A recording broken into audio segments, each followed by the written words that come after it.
and your weights keep going up. However, you check yourself out in the mirror and you still aren't as swole as you want to be. There's no taper, there's no silhouette, and you don't look very aesthetic. Today, I'm going to be ranking 4 important questions for back exercises. Number 1, does it build the V-taper shape and make you look aesthetic? Number 2, how long does it take to set up? Because you don't want to spend the whole day at the gym. Number 3, how much recovery time is there in between sets? And number 4, how optimal is this exercise? Now, before I go into the actual list, there's a few things you need to understand. And this video is for the guys that want to look aesthetic. If your goal is to get as huge and as thick as possible, then the advice I'm going to give is not really for you. And really, every exercise kind of comes down to 2 things. Is it building width or is it building thickness? The width is the lats flaring out from your spine, and that's the taper effect. And that's sort of the sexy, V-taper look that we're all striving for. And the thickness, that's mainly from the side and directly behind you, that's how it's going to appear, but it's completely invisible from the front. All right, so let's get into it. We're going to start with deadlifts here. Deadlifts are a great exercise, but they're not really ideal in what we're going for. It's great for building the posterior chain, your glutes, hamstrings, your spinal erectors, and it'll make you strong as hell, but it won't really target your lats. And I'm sure you've probably heard,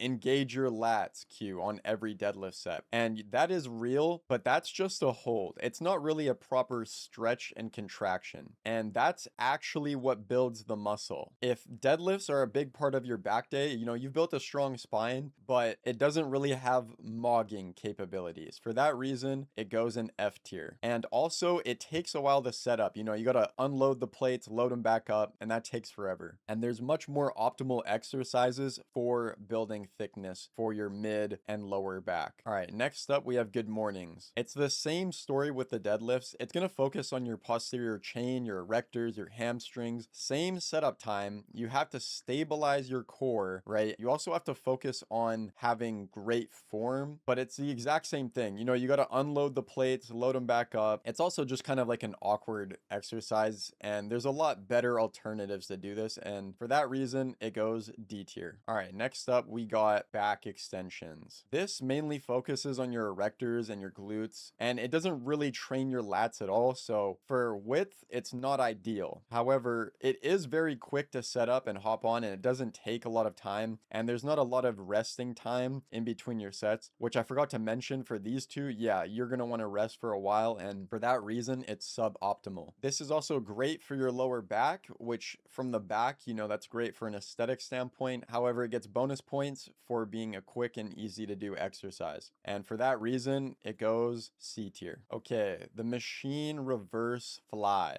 This is more rear delt focused, and it's great for building your upper back as well. However, there isn't a lot of involvement, again, so it's not building the width that we're seeking. Again, and this is kind of the main thing, it doesn't take a lot of time to set up. It's pretty good for recovery. You don't have to spend 5 minutes just recovering from the exercise. And also, it has an added benefit that it's really good for shoulder health, and it has a lot of benefits overall for your upper back. But again, it's not super ideal for the V-taper, so again, we'll go C tier. All right, so now we have the same sort of deal as the standing cable reverse fly. It's the exact same thing, but just standing pretty much, and it's on a cable machine instead. It's not really a V-taper builder, and for that reason, C tier. I will say though, this is great overall for back thickness. Same with the reverse fly, like great for back thickness overall, but not what we're chasing. All right, now we're moving on to cable face pulls. Everyone's probably told you about these to fix your posture and save your shoulders, and they're completely right. This is a great health exercise, but it's not a shape exercise. If you have terrible posture, yeah, you need to be doing these, but for the sake of the taper, it's not ideal, so it's gonna be C tier. The only upside that we have is little to no setup time, and also you can recover pretty quickly after this. All right, moving on. So now we have wide grip barbell rows. This one is awesome, again, for the posterior your chain and, your width overall, because when you go wider, you're shifting the primary load to your rear delts, your mid traps, and your rhomboids. And these are the exact muscles that build your back thickness. And for that reason, it's not really optimal, again, because you also have to do setup time. It takes a lot of time to recover because you also have to stabilize your whole body and your core, and you need to recover after that. So for this reason, D tier. All right, so now we have barbell rows, but with a normal grip. This isn't a terrible lift. It's just something you don't really want to be doing consistently all the time for every single back day or pull day. It's a solid overall mass builder. There's a big lie on the internet that, the rows don't hit your lats, and they do hit your lats to some degree, but because it's a horizontal pull, it heavily prioritizes your mid back, right? And your lower traps and your erectors, right? Over purely just your lats. And again, you have to spend so much time setting it up and then recovering after. For that reason, D tier. For these kind of movements, you also have to stabilize the movement, right? You're not going to be really able to load up super heavy in comparison to a lot of the other exercises that we're going to talk about here. And as you all know, progressive overload is huge for developing. And moving on, we got one of my favorite exercises, T-bar rows. This exercise is basically just a barbell row with a different setup. However, equally just kind of as bad for the setup time and all that. So then for that reason, it's going to go D tier. All right, moving on, we have seated cable rows. Now this one's pretty good because there's constant tension the whole rep when you're doing it. So it's easy to set up and it has a low skill barrier, right? Meaning you most likely don't have to spend a lot of time. And in comparison to these exercises here, you have to spend a lot of time just focusing on stabilizing your core and stabilizing the movement. And you're not doing like half reps or just like sloppy reps where you're just like relying on momentum. And so this is great for beginners because this genuinely builds solid mass, and it's great for your mid back and your traps, and overall just a very good movement at its core. But because we're chasing the vtaper shape here, I'm only going to place this at C tier. But again, takes very little time to set up. You don't have to spend a lot of time recovering as much because you're not stabilizing your core and focusing on, bracing your core, your legs, and all that. So for that reason, C tier. All right, so here we got incline dumbbell shrugs. If you're going to be doing shrugs at all, this is the only version that I personally do because the others are kind of a waste of time. By lying down with your chest on the incline bench, you change the pulling angle from straight vertical to diagonal. And what this does, this shifts the work off your upper traps and dumps it straight into your mid traps and upper back. And plus, the bench pins your torso, so you can't really bounce around and ego lift it with 100-pound dumbbells like some sort of maniac. In my opinion, this is a huge upgrade over standing shrugs for your mid back density. And by the end of the day, it's a great trap exercise. However, there is an issue. 0 lat stretch, 0 lat flare, and 0 help for your vtaper. And for that reason, I'm only going to put this in C tier. All right, moving on to chest supported rows. Now, your chest supported rows go through the same movement pattern as a barbell row. However, they cut out the momentum and the ego swinging. Your chest is stationary pinned to the pad, which is awesome because machines are great and you don't have to focus on stability as much. And there's no real way to cheat the reps with your hips. And your lats get better isolation than a free row, but at the end of the day, it's still more of a thickness dominant overall sort of exercise. So for that reason, I'm going to put it B tier. Great machine. There is a little bit of setup time. The recovery is not as bad because you're not having to brace your lower body and your core just to stabilize the movement. And overall, great for back thickness, but not really for the vtaper. All right, so now we have chest supported T-bar rows. This is an awesome exercise. Okay, but again, this is similar to the T-bar row, but the only difference is the pad kills the cheating momentum that a free T-bar lets you get away with. And the setup is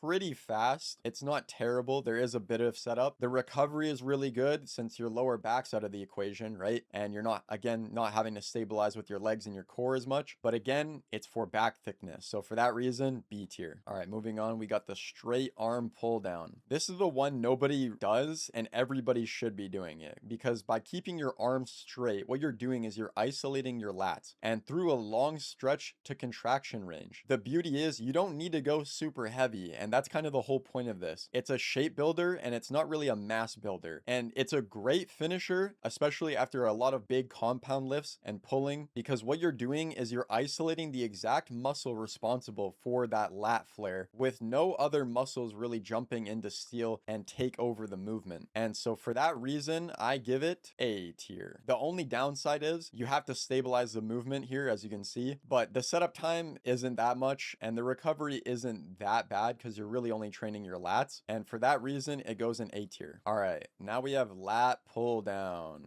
All right, so let's go into a bit of science here. EMG research proves that vertical pulling will beat horizontal rowing for pure lat activation and, that V-taper width. And despite what a lot of gym bros will tell you, you don't need a crazy secret grip, right? Close, medium, wide grips all heavily activate the lats. The only difference is you're just shifting emphasis depending on your grip. Now, the reason why I'm going to place this in S tier is because you're taking the muscle through a full range of motion. At the top of the rep, your arms stretch all the way up. And so that gets your lats a deep, lengthened stretch. And then you initiate the movement downwards by driving your elbows down toward your hips. And that's the best possible contraction for the lats. Ideally, you want to do about 8 to 12 reps. You can do about anywhere from 3 to 4 sets. Close to failure. Do this 2 to 3 times a week. Pull down with control, right? No ego lifting. And then control the negative. So use 2 to 3 seconds on your way back up to maximize the stretch in your lats. Slow and controlled is what you want to think about. And next we have shrugs. The main thing about shrugs is it's great for the upper traps. However, you're limited by one thing, and that's your grip strength, right? If you don't have amazing grip strength, you're always going to be limited in certain exercises for some of these pulling motions, and not just pulling, but pushing in general too. And so if you can't go super heavy because you're limited to it, then that exercise is limited and it's not optimal. And for that reason, I'm going to put it